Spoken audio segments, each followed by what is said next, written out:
সংস্কারীরা ষড়যন্ত্র করছে। সেই ষড়যন্ত্রের যেন আমাদের কেরানীগঞ্জে কোনো সন্তান যেন বলির পাঠা না হয়, এটা আমাদেরকে সবাইকে নজর রাখতে হবে।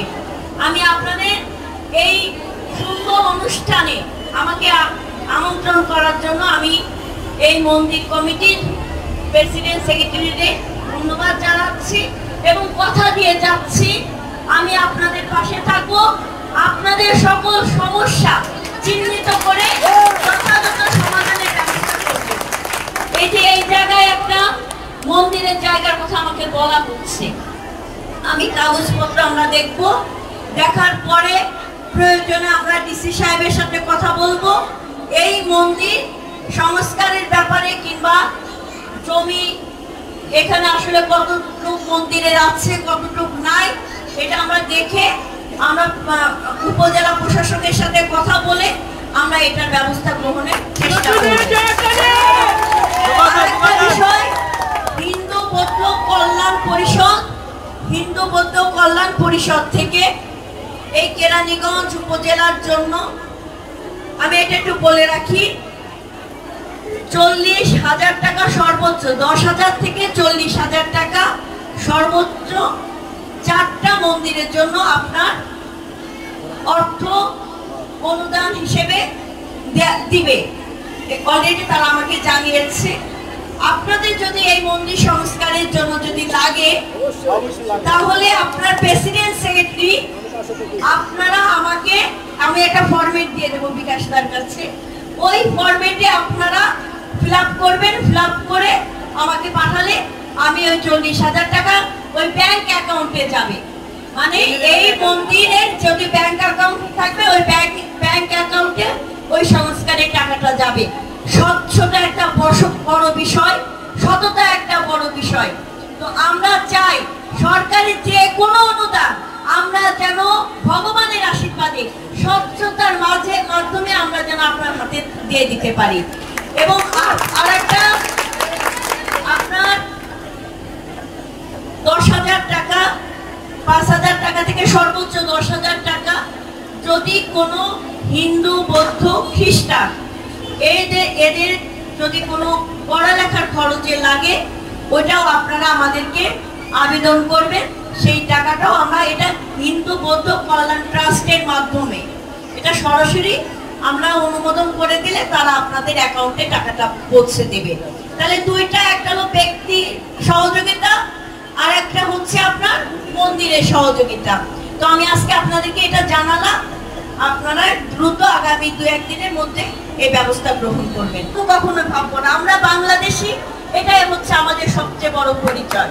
এবং আগামী দিনে বিএনপি যদি আপনাদের ভোটে, জনগণের ভোটে রাষ্ট্র পরিচালনার দায়িত্ব পান, বিএনপি যদি রাষ্ট্র পরিচালনার দায়িত্ব পায়, আমি আপনাদেরকে কথা দিচ্ছি আমাদের নেতা বাবু গয়েশ্বরচন্দ্র রায়ের পক্ষ থেকে আমরা আপনাদেরকে কথা দিচ্ছি আমাদের প্রত্যেকটি জায়গায় সারা বাংলাদেশে হিন্দুদের নিরাপত্তা নিশ্চিত করা হবে। একই সাথে হিন্দু, মুসলিম, বৌদ্ধ, খ্রিস্টান আমরা যারা আছি আমরা আমাদের অধিকার সবাই আমরা একজন আরেকজনের অধিকার আমরা রক্ষা করব। একটা জিনিস মাথায় রাখবেন, অধিকার সবসময় আদায় করে নিতে হয়, অধিকার কেউ কারোটা দিয়ে দেয় না। আর সংখ্যালঘু এই কথাটা ভুলে যাবে, সংখ্যালঘু বলা মানে নিজেকে দুর্বল করে দেয়া। আমরা দুর্বল নই, কারণ আমরা বাংলাদেশি। একজন মুসলিমের যে অধিকার আছে, খ্রিস্টানেরও সেম অধিকার আছে, বৌদ্ধরও সেই সেম অধিকার আছে, হিন্দুদেরও সেম অধিকার আছে। শুধু আমাদের হিসাবটা বুঝে নিতে হবে। 17 বছর যাবত এই আওয়ামী লীগ ফ্যাসিবাদদের দমন নিপীড়নের শিকার হয়েছে বিভিন্ন জায়গায় বাংলাদেশে হিন্দু সম্প্রদায়ের মানুষরা। যখন ওদের ভোটে দরকার ছিল তখন হিন্দুদেরকে ভোট ব্যাংক হিসেবে ব্যবহার করেছে। আর এই 17 বছর ভোটের প্রয়োজন হয় নাই, কারণ আমি দামি স্বামী নির্বাচন 14 সালে করেছে, আর 18 সালে দিনের ভোট রাতে করেছিল, 24 সালে আবার আমি দামি স্বামী নির্বাচন। ভোট প্রয়োজন হয় নাই, তাদের ক্যাডার বাহিনীতে যখন ভোটের প্রয়োজনে ক্যাডার বাহিনী লেলিয়ে দিয়ে হিন্দু বাড়িঘর দখল করা এবং তাদেরকে দেশ থেকে বিতাড়িত করেছে। আমি আপনাদেরকে একটা কথা বলি আমার অভিজ্ঞতা থেকে। শাল্লাতে, ব্রাহ্মণবাড়িয়া শাল্লাতে, সুনামগঞ্জ শাল্লাতে যখন হিন্দু পল্লীতে আক্রমণ হয়, নরেন্দ্র মোদী সাহেব যখন আসেন বাংলাদেশে, তার আগে শাল্লাতে আক্রমণ হয়েছিল।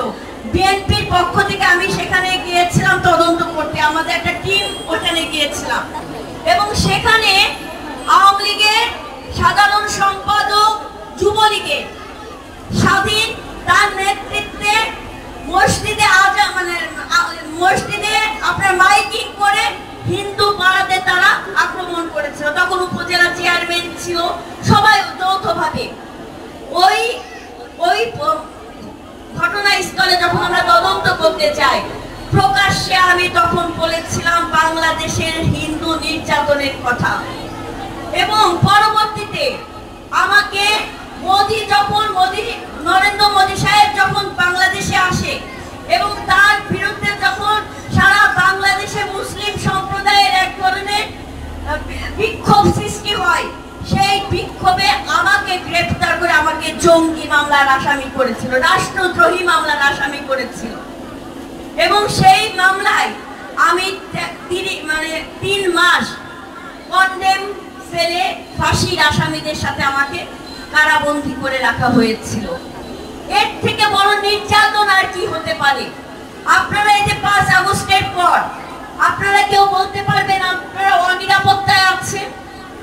আপনাদের কি কোনো নিরাপত্তাহীনতার কোনো কারণ আছে? একটু বলতে হবে আমাকে, নির্ভয়ে বলেন।